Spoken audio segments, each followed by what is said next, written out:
뒤집어 읽는 달란트와 문화의 비유, 누가복음 19장 11절에서 27절까지 함께 봉독하시죠. 저희가 이 말씀을 듣고 있을 때에 비유를 더하여 말씀하시니 이는 자기가 예루살렘에 가까이 오셨고 저희는 하나님의 나라가 당장에 나타날 줄로 생각함이로라. 가라사대 어떤 귀인이 왕위를 받아 가지고 오려고 먼 나라로 갈 때에 그 종 열을 불러 은 10문화를 주며 이르되 내가 돌아오기까지 장사하라 하니라.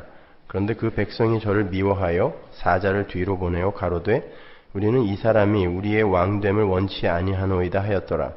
귀인이 왕위를 받아 가지고 돌아와서 은준 종들의 각각 어떻게 장사한 것을 알고자 하여 저희를 부르니 그 첫째가 나와 가로되 주여 주의 한 문화로 10문화를 남겼나이다. 주인이 이르되 잘하였도다 착한 종이여 내가 지극히 작은 것에 충성하였으니 10고을 권세를 차지하라 하고 그 둘째가 와서 가로되 주여 주의 한 문화로 5문화를 만들었나이다. 주인이 그에게도 이르되 너도 5고을을 차지하라 하고 또 한 사람이 와서 가로되 주여 보소서 주의 한 문화가 여기 있나이다. 내가 수건으로 싸두었었나이다. 이는 당신이 엄한 사람인 것을 내가 무서워함이라. 당신은 두지 않은 것을 취하고 심지 않은 것을 거두나이다. 주인이 이르되 악한 종아 내가 네 말로 너를 판단하노니 너는 내가 두지 않은 것을 취하고 심지 않은 것을 거두는 엄한 사람인 줄을 알았느냐?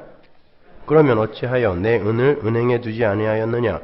그리하였으면 내가 와서 그 별리까지 찾았으리라 하고 곁에 섰는 자들에게 이르되 그 한 문화를 빼앗아 10문화 있는 자에게 주라 하니 저희가 가로되 주여 저에게 이미 10문화가 있나이다.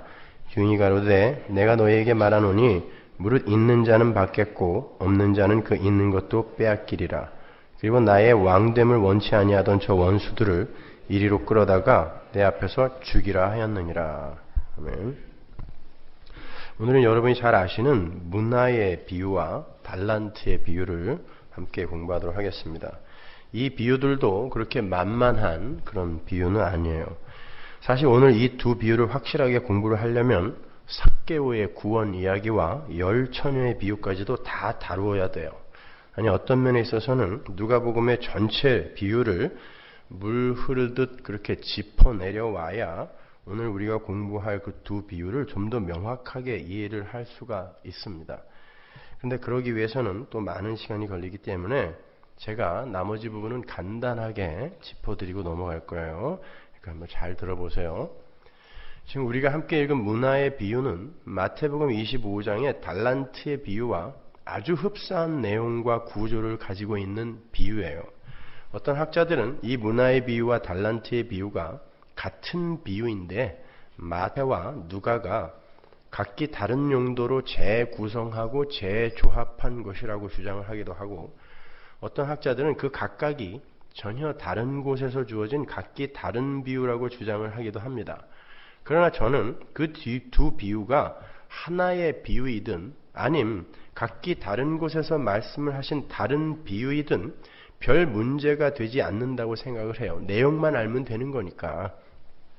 앞뒤 문맥을 잘 살펴보면요. 그 두 비유는 모두 다 하나님의 나라, 천국에 관한 비유라는 것이 명백하게 밝혀집니다. 많은 분들이 이 문화와 달란트의 비유를 하나님께서 우리에게 나누어 주신 은사나 능력이나 달란트를 잘 사용해서 많은 열매를 맺어 하나님께 상급을 받자라는 것으로 오해를 하고 있어요. 왜냐하면 두 비유 모두 공히 이익을 남긴 종들이 칭찬을 받았거든요. 아마 이 중에도 이 두 비유를 그렇게 정리를 하고 계신 분들이 대부분일 거예요. 그죠? 그래서 제가 뒤집어 읽는 달란트와 문화의 비유라고 하는 거예요. 정반대 이야기입니다. 이건요. 자기의 은사와 능력과 물질을 10분 발휘하고 사용하여 열심히 주인이신 하나님을 기쁘게 해드리려고 안간힘을 쓰고 있는 그러한 사람들, 오늘 비유를 잘 들으시고 비유 해석을 잘 들으시고 자유를 좀 만끽하셨으면 좋겠어요. 여러분 거기에 나오는 달란트를 오늘날 우리가 쓰는 단어 탤런트와 혼동하시면 안 돼요. 당시에 그냥 달란트는 그냥 화폐 단위입니다. 탤런트 은사가 아니에요. 그런데도 그 달란트를 탤런트로 규정을 지어서 자신에게 주신 재능과 은사를 잘 활용해서 하나님이 기뻐하시는 열매를 맺자라고 어이없는 해석을 하고 있는 것입니다. 만일 그런 거라면 아직까지도 자기가 어떤 은사를 갖고 있는지 발견도 못한 사람은 어떻게 해요? 솔직히 여러분들 여러분에게 어떤 은사가 있는지 확실히 아세요? 몇 명 안 될걸요? 어떻게 하실 거예요, 그런 분들은? 그 은사를 써서 열매를 맺어야 된다면서요. 근데 자기가 어떤 은사를 갖고 있는지도 제대로 모르잖아요. 그리고 하나님을 위해서 쓸 힘이나 물질이나 은사가 전혀 없는 것처럼 보이는 거지 나사로 같은 사람들은 어떻게 해요? 평생 부자의 상에서 떨어지는 빵 부스러기만 먹다 간 그런 사람, 그런 사람들은 천국에서 전혀 상급을 기대할 수 없는 사람들인가요? 만일 이 두 비유가 그러한 내용을 담고 있는 거라면 이런 구절은 어떻게 해석을 해야 됩니까? 누가복음 17장 7절 보세요. 너희 중에 뉘게 밭을 갈거나 양을 치거나 하는 종이 있어 밭에서 돌아오면 저더러 곧 와 앉아서 먹으라 할 자가 있느냐? 도리어 저더러 내 먹을 것을 예비하고 띠를 띠고 나의 먹고 마시는 동안에 수종 들고 너는 그 후에 먹고 마시라 하지 않겠느냐? 명한 대로 하였다고 종에게 살해하겠느냐? 이와 같이 너희도 명령받은 것을 다 행한 후에 이르기를 우리는 무익한 종이라 우리의 하여야 할 일을 한 것뿐이라 할지니라. 이것도 종 이야기예요. 예수님이 하신 이야기입니다. 종은 주인이 시킨 일을 당연히 해야 하는 존재지 자기가 해놓은 일을 근거로 주인에게 사례를 받거나 상을 받는 존재가 아니라는 거예요. 그리고 상급이라는 개념을 한번 잘 생각해 보세요. 상이라는 게 뭡니까, 여러분? 상이라는 건 다른 이들보다 더 나은 환경, 더 나은 소유, 더 나은 평가, 더 풍성한 잉여를 얻어내어서 비교 상대적 우위를 누리고 즐기는 것을 그 내용으로 하고 있는 게 상이에요. 그게 상이잖아요. 그게 아니면 뭐하러 상을 받아요? 상을 왜 원합니까? 다른 사람들과 비교하여 상대적인 우위를 즐기고 누리기 위해 상을 요구하는 거란 말입니다. 만일 천국에도 그러한 상급의 개념이 여전히 있다면 거기가 정말 여전히 거기가 천국이 될 수 있을까요? 천국이라는 곳은 그곳을 사는 모든 백성들이 각자 절대 만족과 절대 행복 속에서 사는 곳이에요. 그런데 우열과 비교와 차이, 격차가 있는 곳에 절대 만족이라는 것과 절대 행복이라는 것이 공존할 수 있어요? 격차와 차이와 우열이 있는데 절대 만족과 절대 행복이라는 것이 그곳에 있을 수 있을까요? 그 자체로 모순 아닙니까? 우열이 있고 격차가 있는 곳에 어떻게 절대 만족과 절대 행복이 가능해요? 천국이 그렇게 누구나 다 절대 만족과 절대 행복에 거하는 곳이라면 거기에서 상이라는 게 무슨 의미가 있냔 말이에요. 모두가 다 절대 만족, 절대 행복에 거하고 있는데 거기서 상이라는 게 무슨 의미가 있냔 말이에요. 그러한 상급의 개념은 아직도 기복주의와 인본주의와 물질주의와 성공주의에서 벗어나지 못한 우매한 신학자들이 내놓은 쓰레기 같은 교리인 거예요. 그런 건 없습니다, 여러분. 열심히 충성하고 봉사하고 선행을 쌓아서 하나님을 기쁘게 하여 다른 사람보다 더 큰 상을 받자? 이게 바로 개혁주의의 한계예요. 사람들은 요즘 너나 할 것 없이 개혁주의 하는데 개혁주의는 이미 한계점에 다다랐고 너무 많이 타락을 했어요. 저는 오늘날의 개혁주의가 펠라기우스주의나 알메니언주의를 배격하는 듯 하면서도 스스로가 알메니언주의로 다시 빠져들고 있는 것처럼 보여요. 자금의 개혁주의는 제가 지난 수요일도 말씀드린 것처럼 박형룡, 김홍전, 박영선, 로이드 존스, 조나단 에드워드, 아브라함 카이퍼, 벌콥, 클라우니, 보스, 메이첸, 안토니 후쿠마 이런 사람들의 신학에 꽉 갇혀 있어요. 더 이상 은혜와 긍휼로 나가질 못하고 개혁주의 울타리 속에 그냥 갇혀 있어요. 여러분, 기독교 2000년 역사 동안에 수많은 주의들이 나왔는데 그것들이 하나라도 온전한 게 있었습니까? 그런데 개혁주의 안에 갇혀서 하나님의 그 놀라운 은혜와 긍휼을 맛보질 못하는 거예요. 자유를 맛보지 못해요. 오늘 우리는 그 철옹성 같은 개혁주의를 넘어갈 것입니다. 한번 잘 들어보세요. 그렇다면 도대체 이 두 비유에서 이윤을 남긴 종들이 칭찬을 받고 또 여러 고을을 다스리도록 상을 받는 그런 내용은 도대체 무슨 메시지를 담고 있는 것인가 한번 추적을 해보자고요. 먼저 여러분은 이 두 비유가 어떤 공통된 전제로부터 시작이 된다는 걸 주목하셔야 돼요. 문화의 비유에서도 주인이 왕위를 받으러 타국으로 떠나고 달란트의 비유에서도 주인이 타국으로 떠나요. 그리고 주인의 명령을 받은 이들은 모두 종이에요. 슬레이브입니다. 종. 그게 전제예요. 그러니까 주인이 떠난 집에서의 그 종들의 삶, 그것이 두 비유의 주된 내용이에요. 근데 문화의 비유에서는 주인이 타국으로 간 이유가 좀 더 선명하게 그려져 있죠. 누가복음 19장 12절 보세요. 가라사대 어떤 귀인이 왕위를 받아가지고 오려고 먼 나라로 갈 때에 그 종 열을 불러 은 10문화를 주며 이르되 내가 돌아오기까지 장사하라 하니라. 그런데 그 백성이 저를 미워하여 사자를 뒤로 보내어 가로되 우리는 이 사람이 우리의 왕됨을 원치 아니하노이다 하였더라.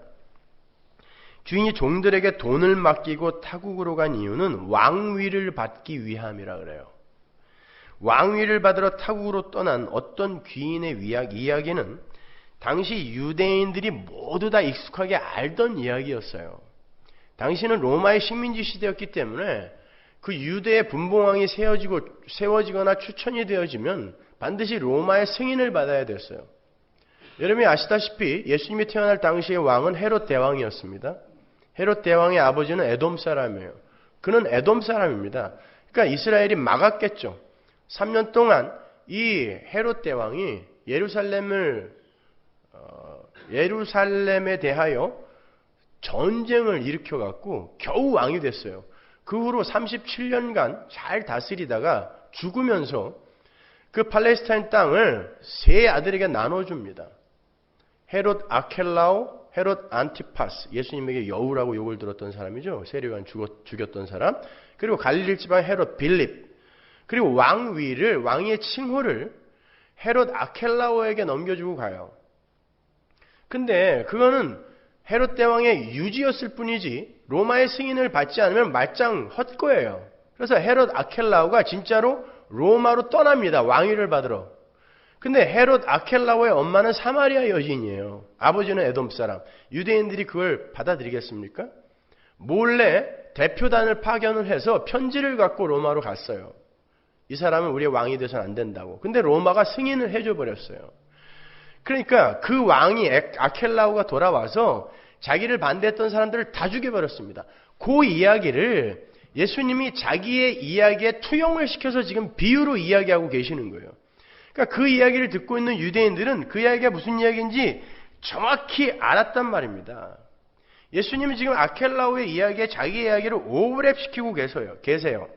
주님은 유대인들이 그렇게도 싫어했던 아켈라오, 그의 왕위를 그토록 반대했던 유대인들의 마음이 당신에게로 그대로 투영이 되어 나타날 것임을 미리 내다보고 계시는 거예요. 물론 유대인들이 아켈라오를 왕으로 인정하고 싶지 않아 하고 그를 미워했던 것과 예수님을 왕 삼으려 하지 않고 그분을 미워했던 것은 질적으로 다른 이야기예요. 그러나 결론적으로 그들은 예수님을 아켈라오보다 더 미워했어요. 십자가에 달아 죽여버렸다니까요. 너무 미워서. 그분의 왕되심을 반대했을 뿐만 아니라 한껏 조롱하기까지 했어요. 내려와봐. 네가 왕이라며 내려와봐. 심지어 홍포를 입혀놓고 따귀를 때리면서 왕이여 어떤 손으로 네가 맞았는지 너 알 수 있어? 이렇게 조롱까지 했단 말입니다. 아켈라오보다 더 심한 모욕을 당했죠. 더 심한 미움을 당했어요. 그들이 왜 그렇게 예수님을 미워하게 되었습니까?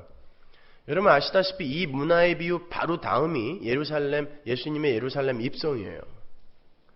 예수님이 예루살렘에 입성하실 때 예수님은 왕 대접을 받았습니다. 호산나 호산나, 왕이여 우리를 구원하소서가 호산나예요. 호시에나, 우리를 구원하소서 왕이여. 그런데 왜 그렇게 미움을 받게 되었어요? 아켈라오보다 왜 그렇게 더 미움을 받게 되었어요? 그들은 이제 예수님이 예루살렘으로 입성만 하면 풍랑도 잠잠케 하며 죽은 자도 살려내며 보잘것없는 식량으로 수만 명을 먹여 살리는 그 기적 같은 능력으로 화려한 다윗 왕국을 재건할 거라고 믿었어요. 그래서 그들은 예수님의 예루살렘 입성을 그렇게 환호 속에서 반겼던 것입니다. 하나님 나라에 대한 오해죠, 그게. 오해. 근데 오늘날도 똑같은 오해들을 하고 있다니까요. 그 오해가 주님이 이 비유들을 말씀하신 이유예요. 이 비유를 왜 하셨다 그래요? 그들이 이제 곧 하나님 나라가 올 것으로 착각했기 때문에 예수님이 이의 비유를 말씀하시다가 시작이잖아요. 그 하나님 나라에 대한 오해에 대한 설명이 바로 이 비유의 내용이란 말입니다. 그들은 그렇게 민속 메시아, 예수의 능력이 다윗 왕국을 회복할 것으로 기대하고 있었는데 예수님은 기대와는 달리 자꾸 자기가 순환을 받고 죽어야 그 나라가 서게 된다라고 말씀을 하시는 거예요. 그리고 실제로 그로부터 일주일 안에 그분은 십자가를 지고 죽어버리세요. 이 비유를 말씀하시고 일주일 안에 죽어버리세요. 그런 나약한 모습은 유대인들이 수천 년 동안 기다리고 고대했던 그런 메시아도 아니었고 그들이 기대했던 민속 메시아의 이스라엘 재건 방법이 아니었어요. 그러나 예수님은 계속해서 단호하게 당신의 강함을 비우시고 약함으로 당신의 나라를 세우시겠다고 말씀을 하셨고 그걸 시행에 옮겨버리셨어요. 그래서 그들이 주님을 미워하게 된 거예요.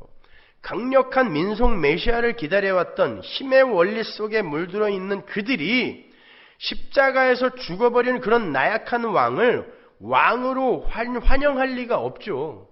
그래서 아켈라오보다 더 미워한 거예요. 이렇게 힘의 원리가 지배하는 이 세상 속 아담의 군상들은 그들 앞에 약함이 발각이 되면 그 약함을 향해 폭력을 휘두르는 속성이 있습니다. 그게 마귀적 속성이에요. 십자가가 바로 그걸 들춰내버린 거예요.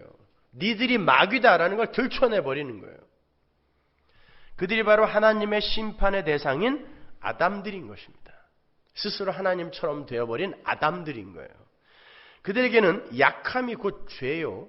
약함이 곧 악이에요. 어떤 흑인 교회에 가보면 가난은 저주다, 가난은 죄다 이렇게 교회 간판으로 붙여놓은 데 있죠. 그놈들이 마귀입니다. 여러분 그게 교회라고 생각하세요? 그게 마귀라니까요. 그들은 힘의 원리 속에 사는 그들은 약함을 용납할 수 없어요. 그들은 반드시 속가내져서 심판을 받아야 돼요. 왜냐하면 그들이 바로 자신들을 우상으로 삼아 살고 있는 하나님의 대적들이기 때문입니다. 하나님은 이 세상에서 반드시 그들을 낱낱이 구별해내어 심판을 하셔야 돼요.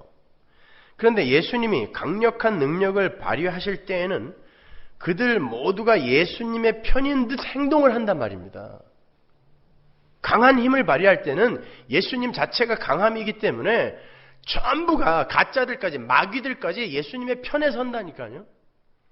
그들이 좋아하는 게 힘이고 강함이니까. 그러나 예수님은 반드시 그들을 걸러내야 되잖아요. 그래서 예수님은 약함과 비움과 당함과 섬김의 모습으로 세상과 당신의 백성들을 둘로 분류해내시는 거예요. 이 역사와 인생은 바로 마귀와 하나님의 백성들의 분류 작업인 거예요. 분류 작업의 과정인 거예요. 그게 십자가였단 말입니다. 그렇게 하나님 나라의 삶의 원리는 세상의 폭력성을 폭로시키는 힘과 효력이 있어요. 그러나 그게 진짜 힘이며 그게 하나님 나라 임금의 본질이고 속성인 거예요. 약할 때 강함이 되는 원리, 그게 바로 하나님 나라의 삶의 원리인 겁니다. 예수님은 그렇게 당신의 순환과 십자가에 의해서 하나님 나라를 성취해냈어요. 그리고 그분은 당신의 왕되심을 분명하게 드러내셨습니다. 내가 왕이다. 내가 이렇게 십자가에서 맞아 죽었지만 그게 진짜 힘이고, 그게 하나님 나라의 힘이란 사랑과 은혜와 긍휼이 하나님 나라의 힘이기 때문에 내가 바로 그 힘을 발휘한 것이고, 그 힘을 발휘할 수 있는 이가 바로 왕이다라는 걸 보여준 거예요. 그게 십자가란 말입니다.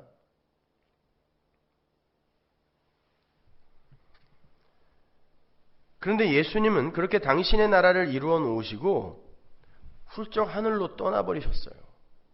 이제 진짜 왕의 부재 상태가 되어버린 거예요. 하나님 나라의 왕이 가시적 세상에서 부재 상태로 보여지게 된 거예요. 뿐만 아니라 하나님 나라 또한 겨자씨와 누룩처럼 감추어져 버렸어요. 하나님 나라의 은닉성이죠. 하나님 나라는 감추어져 있습니다.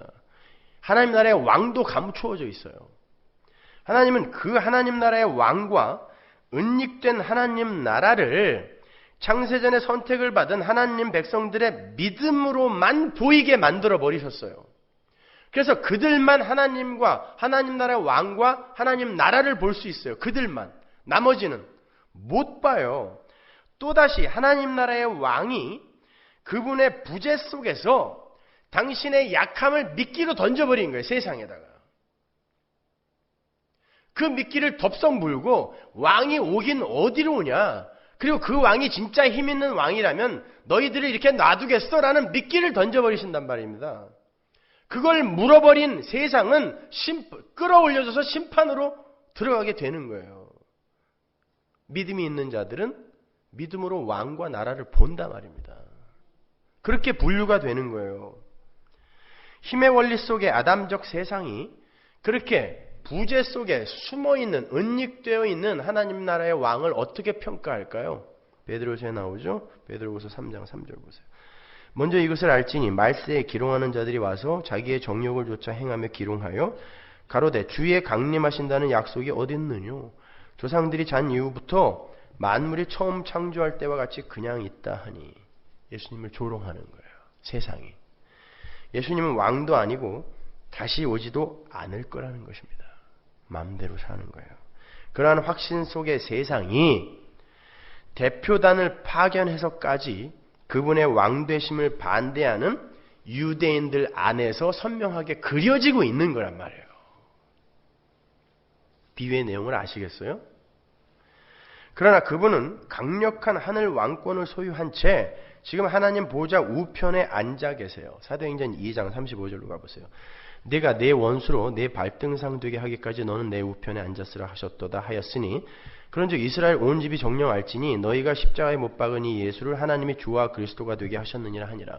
하나님이 그를 주와 그리스도가 되게 하셨어요. 만물의 왕으로 삼으셨어요. 십자가로 말미암아. 근데 그가 하나님 보좌 우편에 앉아 계세요. 안 오세요. 가시적으로 이 땅에. 언제까지 앉아 있으라 그래요? 원수들을 발등상 되게 하기까지, 원수들의 정체를 완전히 폭로시켜서 그들을 하나님의 대적으로 분류해낼 때까지 예수님은 미끼로 하나님의 부재성과 하나님 나라의 왕의 부재성과 하나님 나라의 은닉성으로 그들에게 미끼를 던지고 계시는 거예요. 결국 그들이 왕을 완전히 무시해버리고 죄인으로 폭로가 될 때 가시적 귀환을 하시는 거예요. 지금 말씀드린 대로 그건 가시적 귀환을 이야기하고 있는 거예요. 예수님은 성령으로 이미 와 계시죠.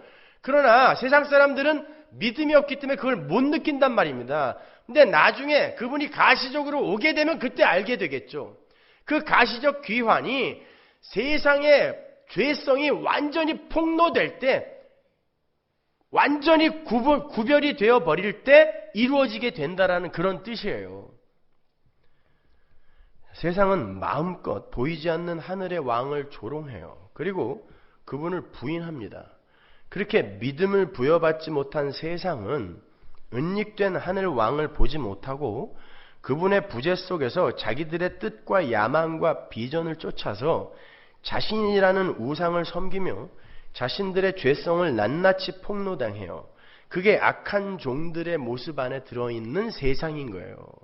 그게 악한 종들이에요. 오늘 비유에서. 그렇게 원수의 정체가 완전히 드러나게 될 때 하늘 왕의 가시적 재림이 성취된 것. 마찬가지로 그렇게 예수님의 부재와 하나님 나라의 은닉 속에서 세상의 죄성이 낱낱이 폭로가 될 때 그 세상이 어디에도 있어요? 내 안에도 있잖아요. 그렇게 폭로가 될 때 구원받은 우리 성도 안에 마귀적 성향도 함께 폭로당하도록 되어 있어요.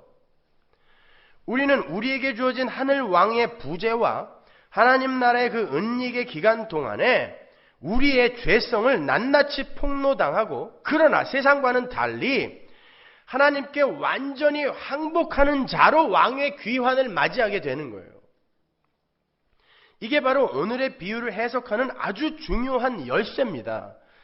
잘 보세요. 하늘 왕의 부재 기간인 말세의 기간 동안에는 끝까지 자기 자신의 배만을 위해 사느라 하늘 왕의 귀환을 조롱하며 자신들의 죄와 악을 완전하게 폭로당하는 세상의 죄인들과 자신들의 마귀적 성향을 완전하게 폭로당하고 하나님 앞에 완전히 항복을 하는 성도로 뚜렷이 이분이 되는 거예요. 둘 다 그들의 어두움과 죄성을 폭로당하기는 마찬가지인데, 한쪽은 하나님을 향한 충성과 순종으로 돌아오게 되고, 다른 한쪽은 계속해서 그 왕의 부재를 조롱하며 여전히 자신의 배를 우상으로 삼는 죄인으로 남게 되는 거예요.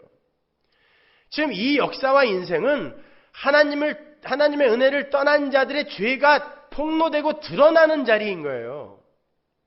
그 속에서 하나님의 백성들은 자기 부인을 이루게 되고 하나님께로 돌아서는 것이고, 나머지들은 끝까지 하나님을 조롱하다가 영원한 사망으로 들어가게 되는 것입니다.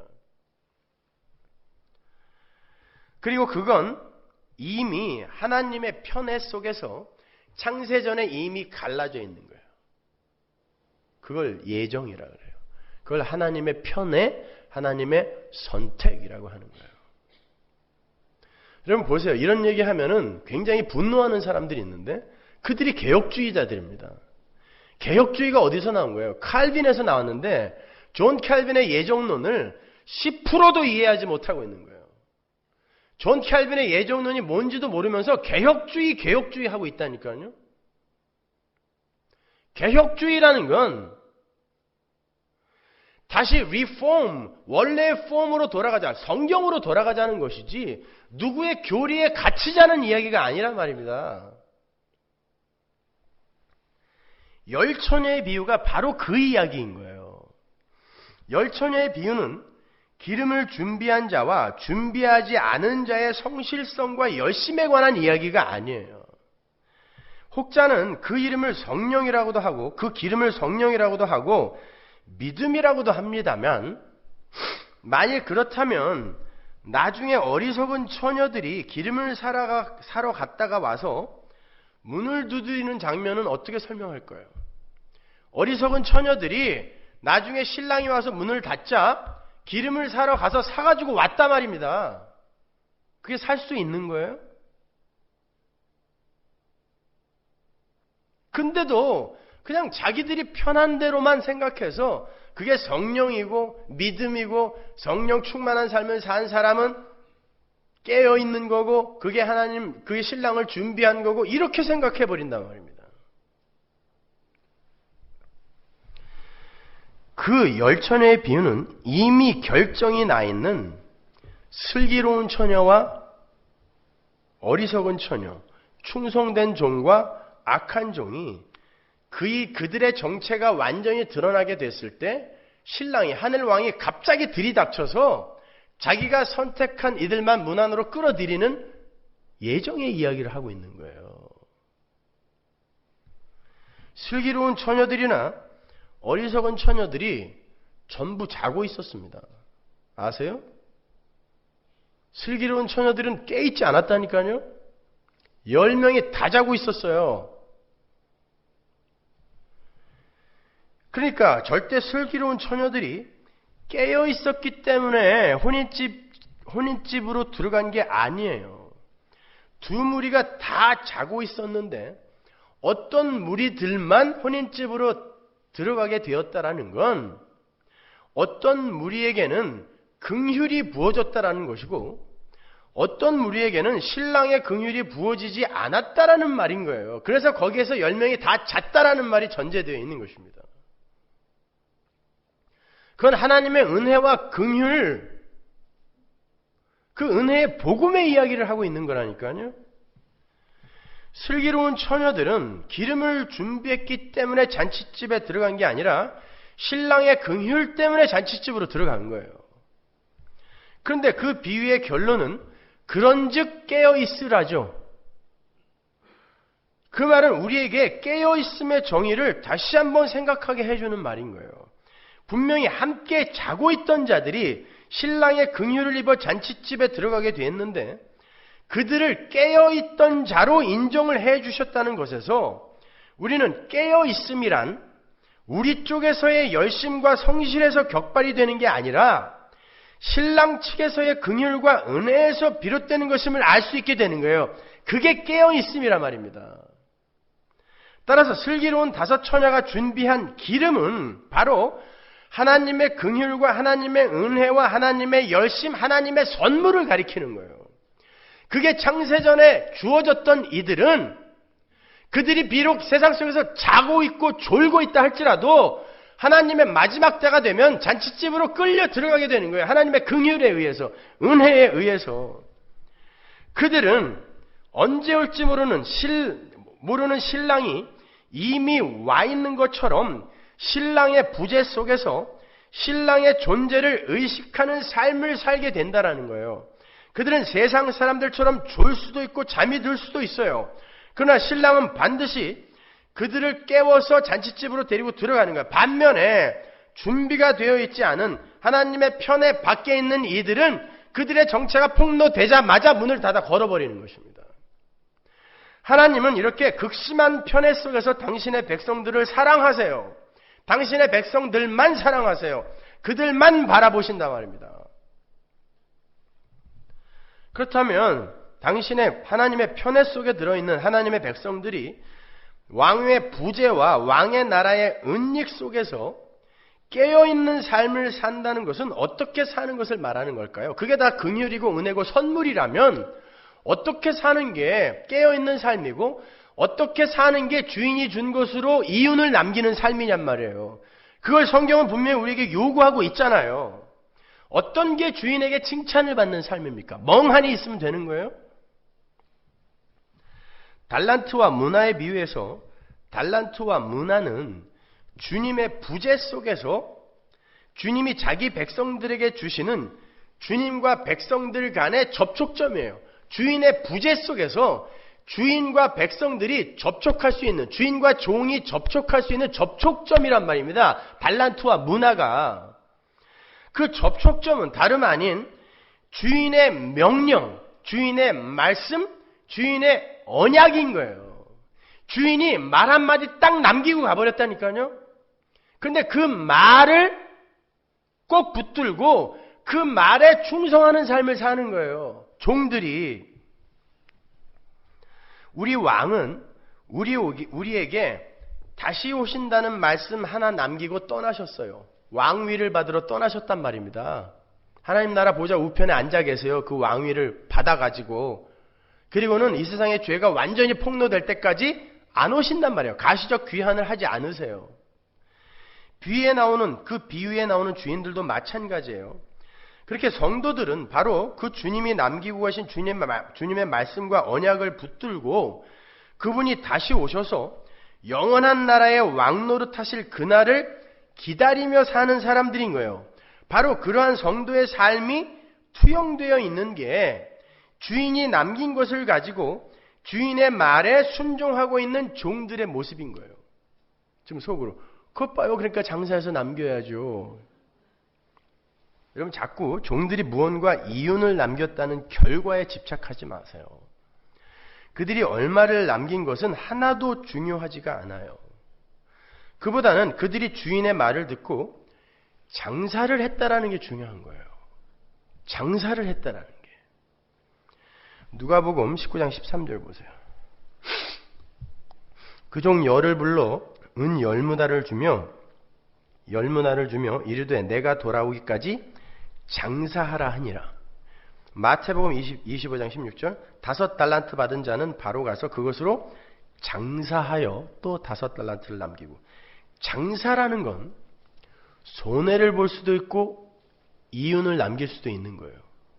이윤만 남길 수 있는 장사는 없어요. 그럼 다 그 장사하게요? 장사는 항상 양면성을 갖고 있는 거예요. 손해를 볼 수도 있고 이윤을 남길 수도 있어요. 어떤 장사가 이윤을 남기고 어떤 장사가 손해를 본다는 것을 미루어 추측할 수 있는 사람은 하나도 없습니다.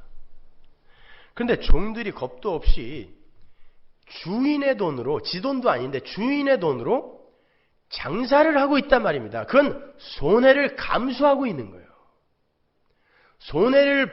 손해를 보아도 주인이 나를 나무라지 않을 것이다라는 주인의 인격에 대한 신뢰가 들어가 있는 것입니다. 거기에.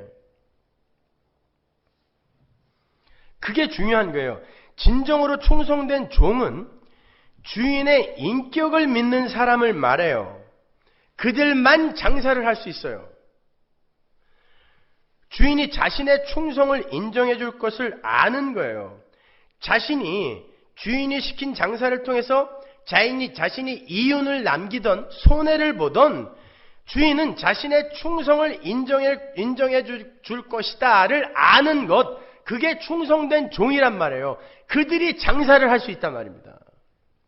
그들에게는 자신이 이윤을 남기면 주인과의 관계가 더욱 돈독해질 것이며 자신이 장사를 해서 손해를 보면 주인과의 관계가 더욱 서먹해질 것이라는 우려가 없단 말입니다. 그들이 장사를 할 수 있단 말입니다. 악한 종은 장사 못해요. 손해보면 큰일 나거든요. 악한 종은 장사 못합니다. 그게 악하고 게으른 종인 거예요. 심지어 조라도 주인은요,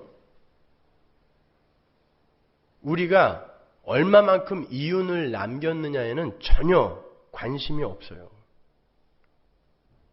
그럼에도 불구하고 그렇게 주인을 엄한 사람으로 생각하고 그분의 비유를 맞추려고 하는 것이 율법주의예요. 그게 행위라는 것입니다. 주인은 그들이 남긴 이윤에 관심이 있는 게 아니라 그들이 주인의 말에 어떻게 충성했는가를 귀하게 여겨요. 심지어 졸아도 자고 있어도 그들은 주인에게 칭찬을 받아요. 나무라지 않는단 말입니다. 주인에게 중요한 건 그 종들이 주인이 남기고 간 그 말씀을 붙들었느냐 아니냐에 있는 거예요. 그래서 5달란트를 남긴 종이나 2달란트를 남긴 종이 동일한 칭찬을 받는 거예요. 만약에 성과급에 따른 칭찬과 상급이 주어진다면 5달란트 받은 사람이 더 큰 칭찬과 상을 받았어야죠. 그냥 똑같이 칭찬하신다니까요. 거기에 대한 분명한 예가 포도원 품꾼의 비유예요. 제3시, 9시에 온 놈이나 11시, 저녁 5시거든요. 5시에 온 놈이나 똑같이 한 데나리온 받아요. 따지죠. 왜 난 아침에 왔는데 똑같이 한 데나리온밖에 안 줘요? 예수님이 혼내십니다. 웬 불평이 그렇게 많아?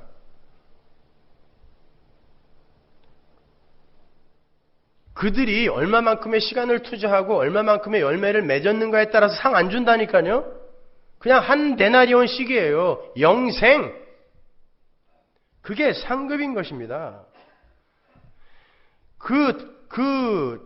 따라서 그러한 충성된 종들에게는 1등 종과 2등 종의 구분이 아무런 의미가 없어요. 내가 뭘 많이 하면 1등 종이 되어서 상급을 많이 받고 조금 덜하면 2등 종이 되어서 상급을 덜 받게 될 것이다라는 조바심이 없단 말입니다. 그래서 그들은 행위의 경쟁을 하지 않아요. 그리고 어차피 자신이 손해를 보던 이윤을 남기던 모든 소유와 노동 가치 또한 주인의 것으로 환원이 될 것을 그 종들은 알아요. 자기들이 아무리 열심히 해도 그게 요만큼이라도 자기들 것이 되지 못한다라는 것을 충성된 종들은 안단 말입니다. 그래서 그들은 그 행위의 다소에 절대 집착하지 않아요. 욕심 부리지 않아요. 그냥 다만 충성을 할 뿐이에요. 안 되면 하나님 앞에 또 엎드려 버리는 거예요. 그 종들의 개인적 성취 정도는 주인의 칭찬에 아무런 근거로 작용할 수 없는 거예요.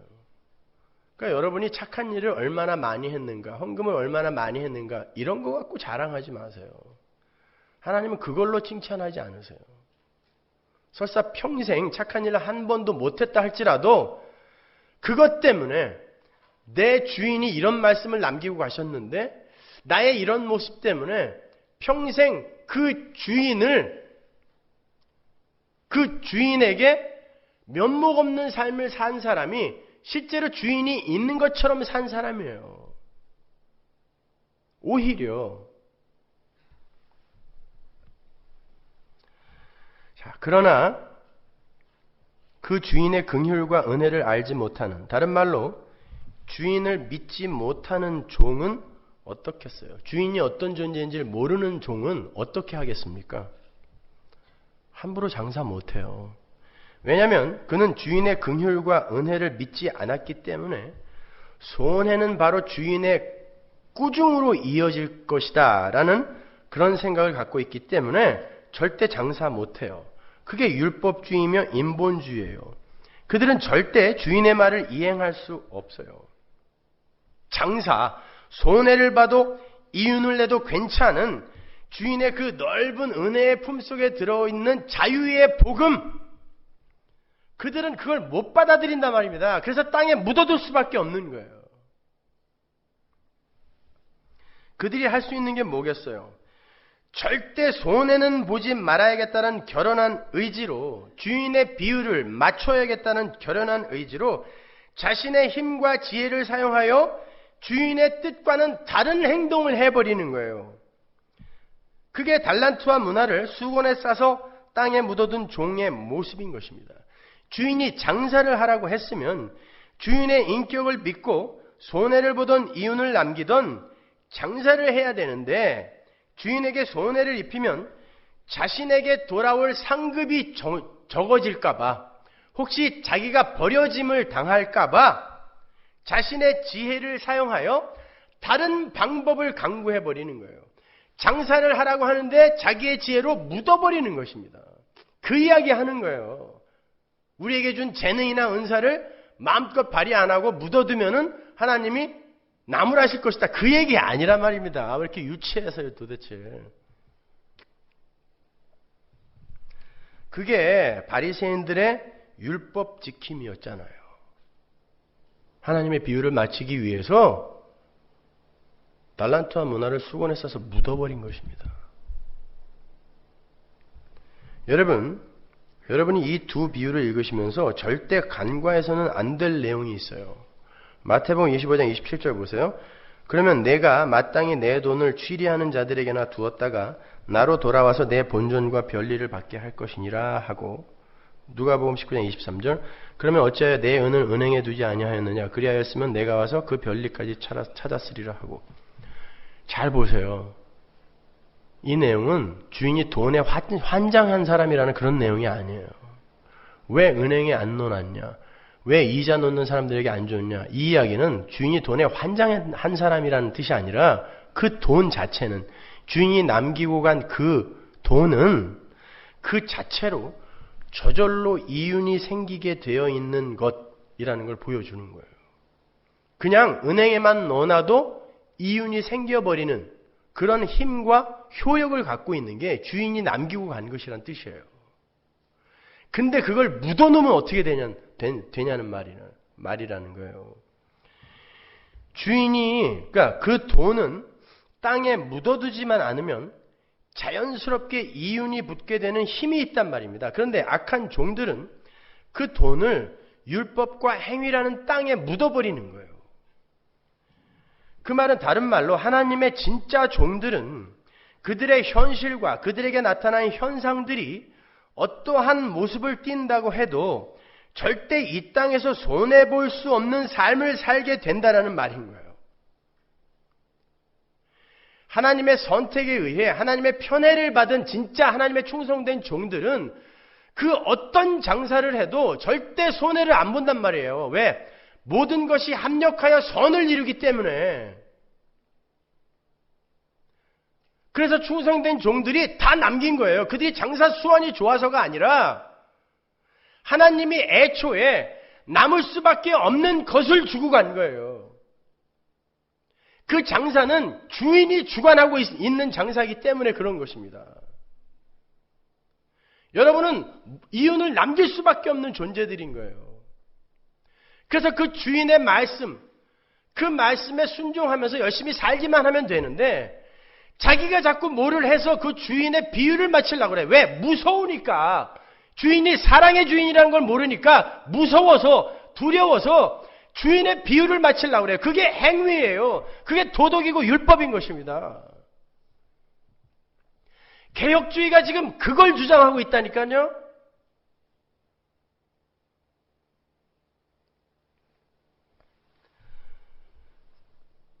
주인에 대한 믿음이 없는 자들은 그 자유와 은혜의 복음 속에 들어있는 주인의 진짜 참 모습을 알지 못하고 자기들의 지혜로 주인을 기쁘게 해드리려 하고 있어요.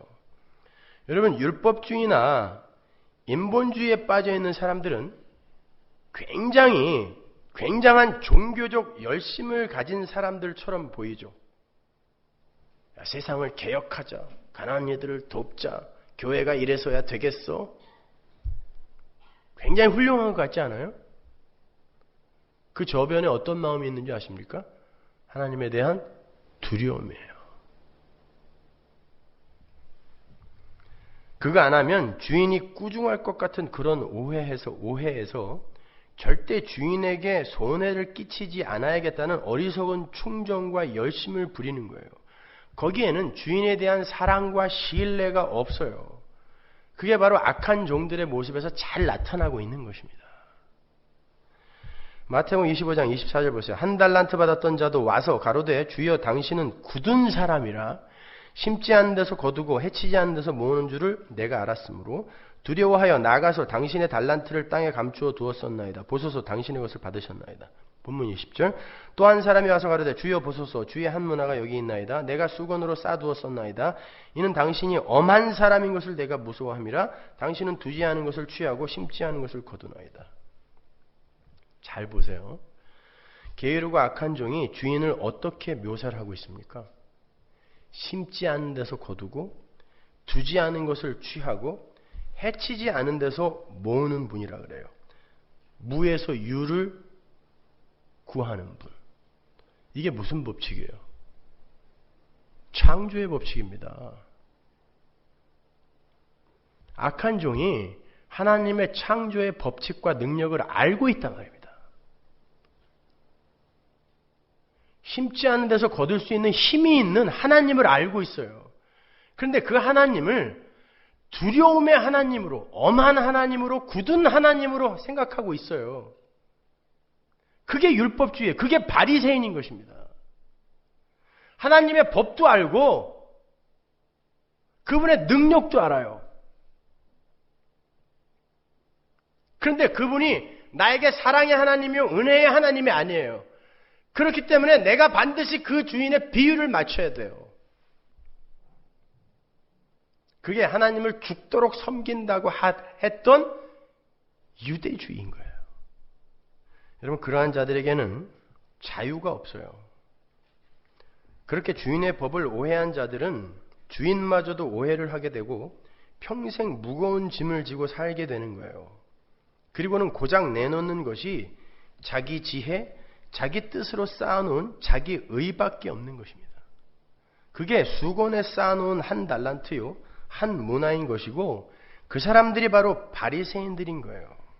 그렇다면 주인의 말씀에 순종하여 이윤을 남긴 종의 삶, 그 속에서의 그 이윤은 무엇이겠어요? 이윤.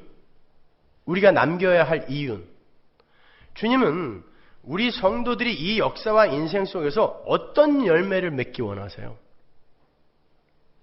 어떤 이윤과 유익을 남기시길 원하죠? 자기 부인의 열매입니다. 그 부인된 그릇 속에 당신의 생명력을 가득 채워 하나님의 백성으로 살 수 있게 만드는 것, 그게 진짜 열매거든요. 그 열매 이외에 다른 열매는 이 세상에서 우리가 다 하나님 나라 갈 때 다 두고 갈 거예요. 그 열매를 왜 맺으라고 하겠습니까? 그 열매가 아닌 거예요, 여러분. 바로 이 열매죠. 요한복음 12장 24절. 내가 진실로 진실로 너에게 이르노니 한 알의 밀이 땅에 떨어져 죽지 아니하면 한 알 그대로 있고 죽으면 많은 열매를 맺느니라. 자기 생명을 사랑하는 자는 잃어버릴 것이요 이 세상에서 자기 생명을 미워하는 자는 영생하도록 보존하리라.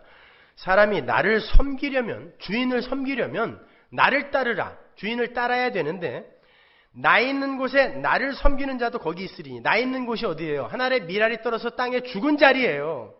그 자리에 너희들도 나와 함께 있어야 너희가 나를 섬기는 거야. 멀리 떠난 주인을 섬기는 것은 바로 그 삶인 거야 라고 우리를 죽음의 자리로, 빼앗김의 자리로, 비움의 자리로 초청하고 있단 말입니다. 거기에서 열매를 맺게 한다는 거예요. 거기에서 진짜 열매가 맺어진다는 거예요. 근데 그 열매는 우리를 대신하고 대표하여 죽으신 예수라는 밀알에 의해 이미 맺혀졌고 가시적으로도 이제 맺혀지게 되는 거거든요. 요한복음 15장 4절 보세요. 내 안에 거하라. 나도 너희 안에 거하리라. 가지가 포도나무에 붙어있지 아니하면 절로 과실을 맺을 수 없음 같이 너희도 내 안에 있지 아니하면 그러하리라. 나는 포도나무요 너희는 가지니 저가 내 안에 내가 저 안에 있으면 이 사람은 과실을 많이 맺나니 나를 떠나서는 너희가 아무것도 할 수 없습니다. 그 열매를 누가 맺는다 그래요? 포도나무가 맺는다 그래요. 가지가 맺는다고 하지 않는다 말입니다. 그러니까 깨어있었던 슬기로운 처녀가 갖고 있던 기름은 누구다? 하나님의 은혜요 긍휼인 거예요. 그 하나님이 맺은 열매가 기름으로 들려있던 거고 그 기름을 들고 있는 자가 졸고 있었음에도 불구하고 하나님 나라로 끌려 들어가는 것입니다. 그게 은혜의 복음이라는 거예요. 뭘 준비한다는 거예요? 기름을 어떻게 준비하실 건데요? 성령을 준비해요? 믿음을 준비합니까? 선행을 쌓아요? 성경은 예수와 십자가, 은혜, 긍휼이라니까요. 거기에서 한치라도 벗어나면 다 가짜입니다.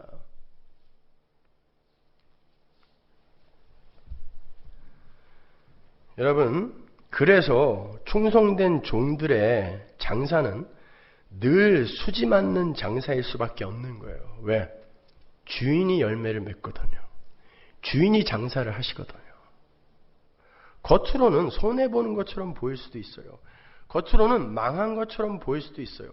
겉으로는 조는 것처럼 보일 수 있고 겉으로는 잠을 자는 것처럼 보일 수도 있어요. 그러나 우리 주인은 그 속에서 반드시 자신의 이윤을 챙겨가시는 분이란 말입니다.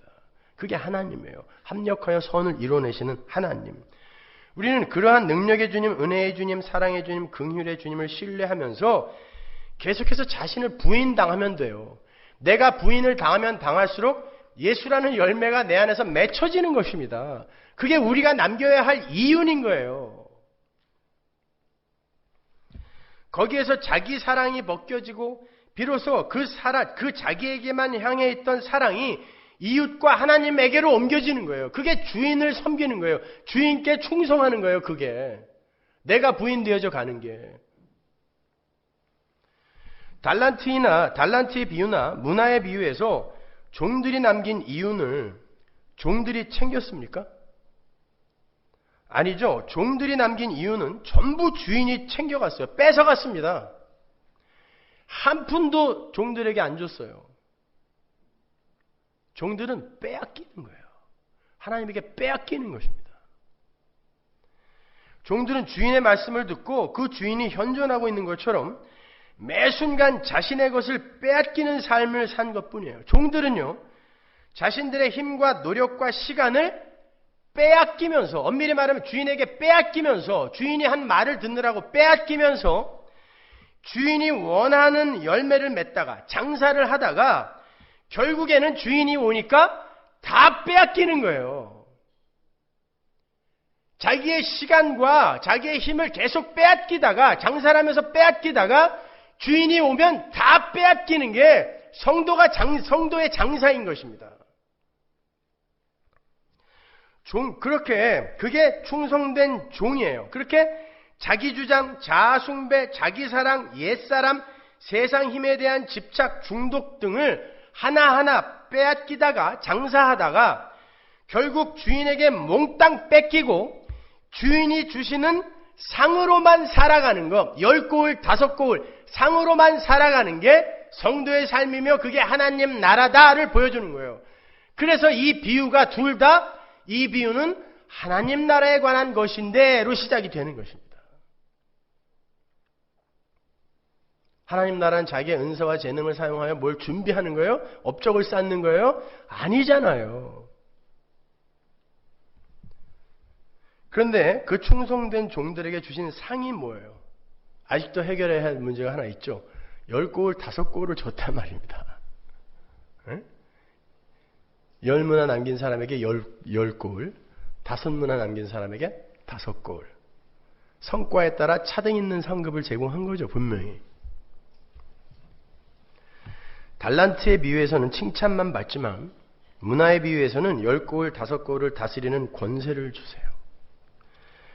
우리가 이 땅에서 하나님의 말씀에 열심히 충성을 하면 천국에서도 우리에게 10고울, 5고울을 다스리는 권세가 주어진다? 이렇게들 많이 알고 있는데 여러분 오늘 본문의 바로 앞장인 누가복음 18장을 보면 예수님께서 삭개오를 건지고 문화의 비유를 말씀하시기 바로 전에 그게 다 여리고에서 있었던 일이거든요. 여리고 넘어가면 예루살렘이니까. 그렇죠? 여리고에서 있었던 일인데 그 여리고에서 소경 바디메오를 고치세요. 그게 다 하나로 연결되는 이야기인 거예요. 하나님의 백성은 어떻게 구원을 받으며 하나님 나라는 어떻게 이루어진다가 바디메오를 고치시고 삭개오를 구원하시고 이 문화의 비유로 이어지면서 하나로 일관성 있게 그 내러티브가 연결이 되는 거거든요. 그건 다 오늘 설명을 못 해드리니까. 근데 그 바디메오를 고치기 바로 전에 어떤 일이 있었는지 아세요? 야고보와 요한이 엄마하고 예수님에게 찾아가서 이제 곧 예루살렘에 주님이 들어가게 될 텐데 그러면 이제 하나님 나라가 완성이 될 거 아닙니까? 그때 하나는 좌하고 하나는 우하게 해주세요. 나쁜 놈들이죠. 그죠? 제자들이 다 있었는데 그랬어요. 제자들이 크게 화를 냈다고 합니다. 왜냐하면 자기들도 원하는 게 그거였거든요. 그러니까 화를 낸 거예요. 그러니까 그들이 하나님 나라를 오해하고 있었던 거죠. 그때 주님이 뭐라 그래요? 한번 볼까요? 마가복음 10장 42절 보세요. 예수께서 불러다가 이르시되 이방인의 소위 집권자들이 저희를 임의로 주관하고 그 대인들이 저에게 권세를 부리는 줄을 너희가 알거니와 너희 중에는 그렇지 아니하니 너희 중에 누구든지 크고자 하는 자는 너희를 섬기는 자가 되고 너희 중에 누구든지 으뜸이 되고자 하는 자는 모든 사람의 종이 되어야 하리라. 인자의 온 것은 섬김을 받으려 함이 아니라 도리어 섬기려 하고 자기 목숨을 많은 사람의 대속물로 주려 함이니라. 주님은 다른 이들을 다스리는 사람이 되게 해달라는 제자들에게 그런 권세를 달라고 하는 제자들에게 세상의 통치자와 하나님 나라의 통치자가 어떻게 다른지를 설명해 주세요. 세상의 다스림은 강자가 약자 위에 군림하는 다스림이에요. 그러나 하나님 나라의 다스림은 강자가 약자를 섬기는 다스림이라는 거예요. 왕인 내가 너희들을 섬기러 왔다라는 것입니다. 그게 하나님 나라의 다스림이라는 거예요. 그게 하나님 나라의 왕노릇이라는 거예요. 그리고 바로 이 문화의 비유가 이어지는 거예요. 여러분 이 문화의 비유에서 한 문화를 가지고 10문화를 남긴 이에게 어떤 상이 주어져요? 10고을을 다스리는 권세가 주어져요. 무슨 말이에요? 10고을을 섬기는 권세가 주어진다는 뜻입니다. 이해가 가세요?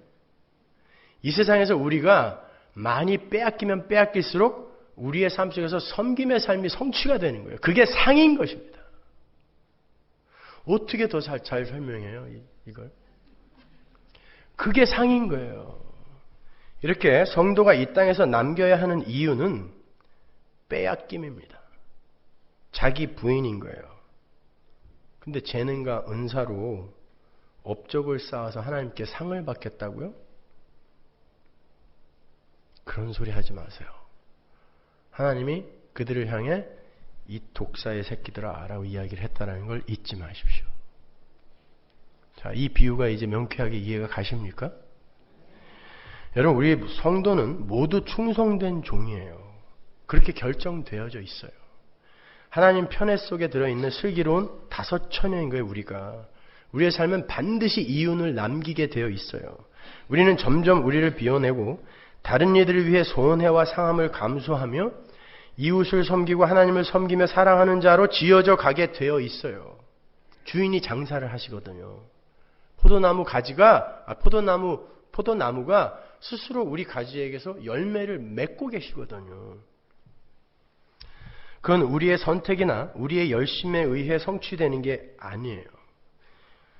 주인과 종의 관계가 종의 선택에 의해서 주인이 결정되는 게 아니듯이 우리는 주인에 의해 선택되고 주인의 말과 언약에 끌려갈 수 있는 능력까지 받은 사람들인 거예요. 그게 종입니다.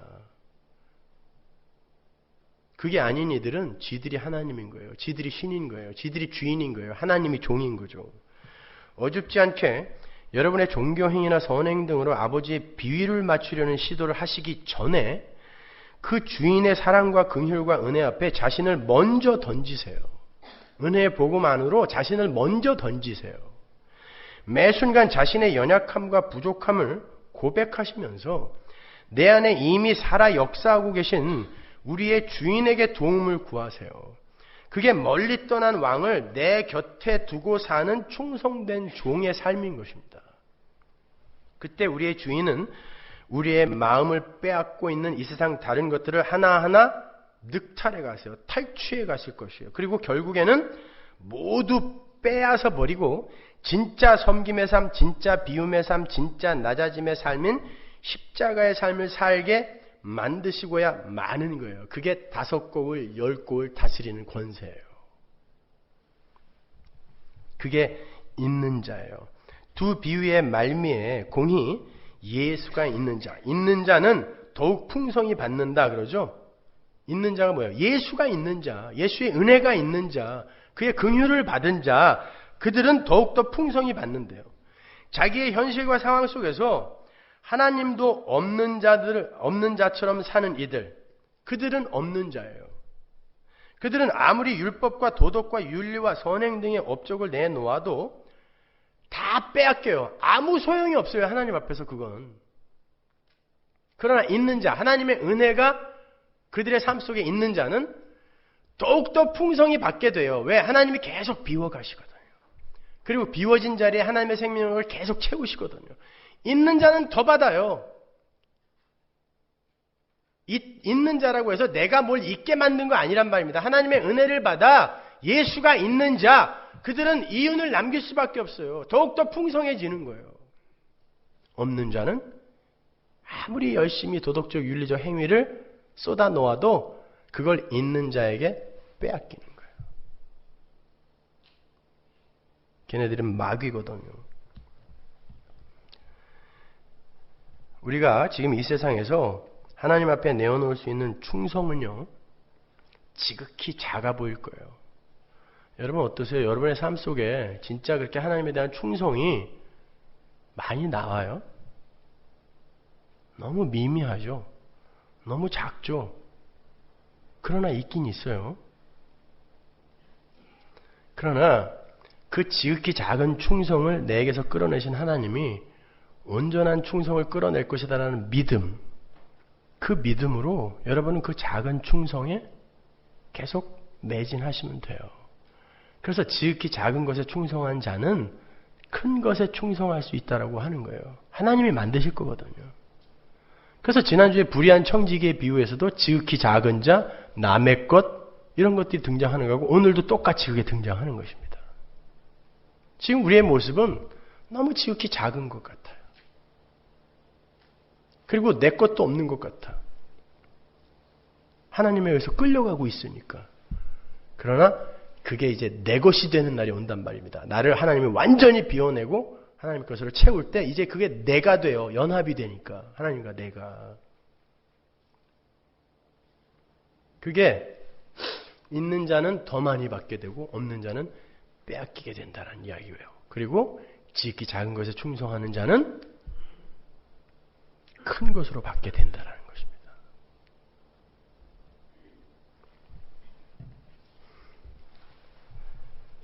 그렇게 지극히 작은 것과 남의 것에 충성된 삶을 살다 보면 지극히 큰 것과 내 것이 나에게 주어져 완성이 되는 날이 반드시 오게 될 거예요. 이게 달란트와 문화의 비유 속에 들어있는 예수 그리스도의 복음인 겁니다. 빼앗기세요. 계속 부인당하세요. 그게 여러분의 장사입니다. 그리고 여러분이 남기는 열매고 이윤이에요.